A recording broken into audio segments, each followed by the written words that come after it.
đặt lương hay sò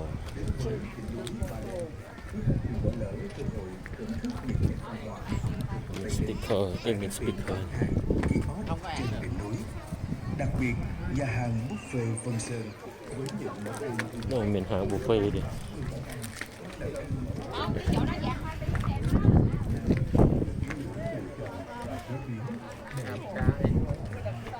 ini kita mục tiêu kamu no ok kita mục tiêu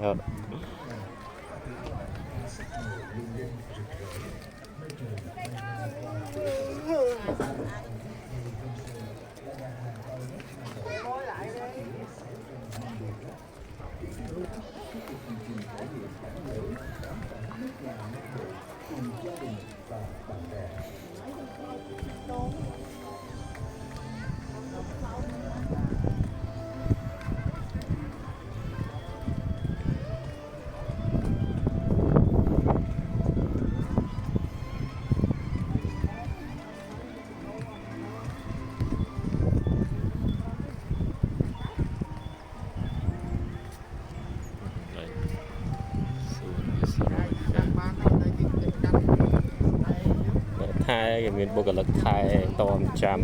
ประจำ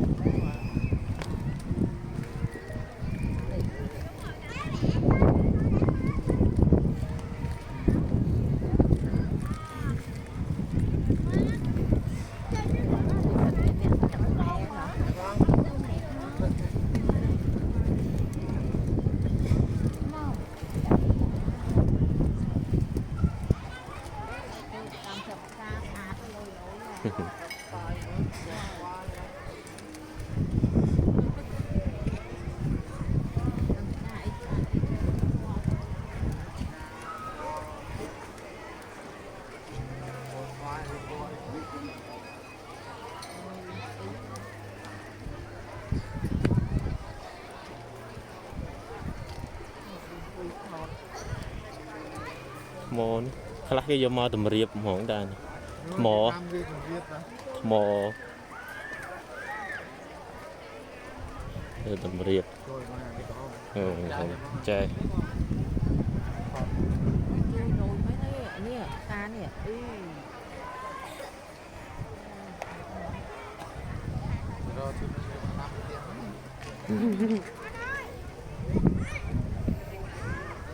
ดูการมองดอกเบี้ยนะ nó đã đắm một tét cái á đó không tét mò à giờ đã đắm